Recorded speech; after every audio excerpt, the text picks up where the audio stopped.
కృష్ణారావు, ఆదివాసీ గిరిజన సంఘం ఉక్కంపేట మండల కార్యదర్శిని.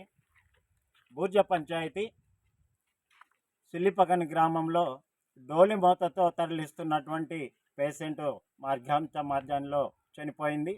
చాలా దురదృష్టకరం. ప్రభుత్వాలు గిరిజన ప్రాంతంలో రహదారి సౌకర్యం కల్పిస్తున్నాం, డోలి మోతాలు నివారణే మా ధ్యేయమని చెప్పేసి కూటమి ప్రభుత్వం చెప్తున్నప్పటికీ అది ఆచరణ సాధ్యం ఎక్కడ కనిపించలేదని సందర్భంగా మేము తెలియజేస్తున్నాం. ప్రభుత్వం తక్షణమే మారుమూల శిఖరాగ్ర గ్రామాలకి తార్ రోడ్డు మంజూరు చేసి డోలి మోతల నుంచి నివారించి ప్రాణ నష్టాన్ని హరికట్టాలని చెప్పేసి మేము ప్రభుత్వాన్ని గిరిజన సంఘం ద్వారా మేము తెలియజేస్తున్నాం. ఈరోజు సుల్లిపకని గ్రామానికి 15 ఏళ్ల పాప అకస్మాత్తుగా కళ్ళు తిరిగి పడిపోయింది. తక్షణమే అంబులెన్స్కి ఫోన్ చేస్తే అది 3:30 గంటలకి కాక అక్కడి నుంచి మాకు ఏ రకమైనటువంటి ఇన్ఫర్మేషన్ లేదు. సరిగదా అంబులెన్స్ ఇక్కడ రావడానికి సరైన రహదారి లేదు, మా గ్రామానికి రాదు. ఏదైతే సుల్లిపకని గ్రామం నుంచి 6 కిలోమీటర్లు మధ్య వలస గ్రామానికి తీసుకువెళ్తే తప్ప వాహనానికి తీసుకెళ్లే పరిస్థితి ఇక్కడ లేదు. కాబట్టి సుల్లిపకని గ్రామం అలాగే కొండాయపాడు, ఎకసల్తంగి, దిగసల్తంగి సుమారు 6-7 గ్రామాలు ఉన్నాయి. ఈ ప్రాంతానికి రోడ్డు లేక అక్కడ ప్రజలు తీవ్ర ఇబ్బందులు ఎదుర్కొంటున్నారు, ప్రాణాలు కోల్పోతున్నారు, దవాఖానకు వెళ్ళలేకపోతున్నారు, వైద్య సదుపాయాలకు దూరం అవుతున్నారు. కాబట్టి ఇప్పటికైనా అధికారులు స్పందించి తక్షణమే ఆయా గ్రామాలకి తార్ రోడ్డు సదుపాయం కల్పించి ప్రాణాపాయాల నుంచి వాళ్ళని కాపాడాల్సిందిగా మేము ప్రభుత్వానికి డిమాండ్ చేస్తున్నాం.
కిలోమీటర్లు తీసుకెళ్ళాలి హాస్పిటల్కి.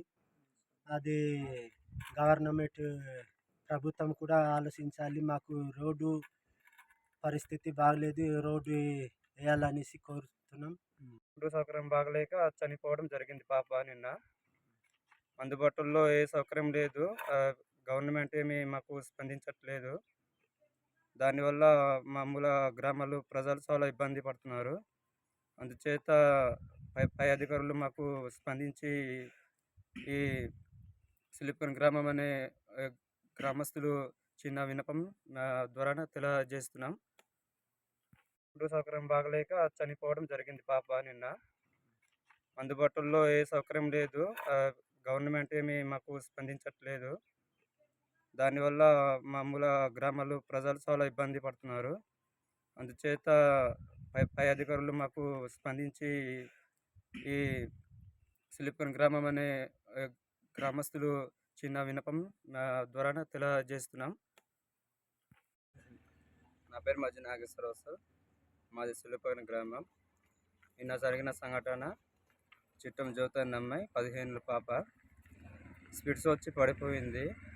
అంబులెన్స్కి 3 గంటలకు ఫోన్ చేస్తే అంబులెన్స్ రావడానికి 3 గంటలు పట్టింది. పరిస్థితి బాగలేక మాది చాలా నాన్ లోకాలు మూల గ్రామము. అలాగే 3 గంటలకు ఫోన్ చేస్తే మేడం ఏమో అంబులెన్స్కి ఫోన్ చేసింది 180కి. ఫోన్ చేస్తే బండి 3 గంటలకు ఫోన్ చేసిన బండి 6:15కి వచ్చింది. అందుకు పరిస్థితి బాగలేక మాది చాలా నాన్ లోకాలు మూల గ్రామము. అలాగే 3 గంటలకు ఫోన్ చేస్తే మేడం ఏమో అంబులెన్స్కి ఫోన్ చేసింది 180కి.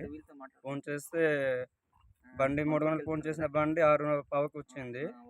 మరి ఇంచుమించు సిల్లుబుక నుంచి మధ్య వలస 6 కిలోమీటర్లు తీసుకెళ్ళింది. ఇటువంటి జ్యోతి కుటుంబానికి ప్రభుత్వం తక్షణమే 10 లక్షల రూపాయలు ఇవ్వాలని, బేసరతుగా వారి కుటుంబానికి ఆదుకోవాలని సందర్భంగా తెలుస్తున్నాం. ఇది ప్రభుత్వ హత్య కారణంగానే ప్రభుత్వమే దీనికి నష్టపరిహారం ఇవ్వాలని చెప్పేసి మేము డిమాండ్ చేస్తాం. కిలోమీటర్లు తీసుకెళ్ళాలి హాస్పిటల్కి. అది గవర్నమెంట్ ప్రభుత్వం కూడా ఆలోచించాలి. మాకు రోడ్డు పరిస్థితి బాగలేదు, రోడ్డు వేయాలనేసి కోరుతున్నాం. డోలి మూతలతో కట్టుకొని మోసి 6 కిలోమీటర్లు తీసుకెళ్ళాం పంచాయతీ వరకు.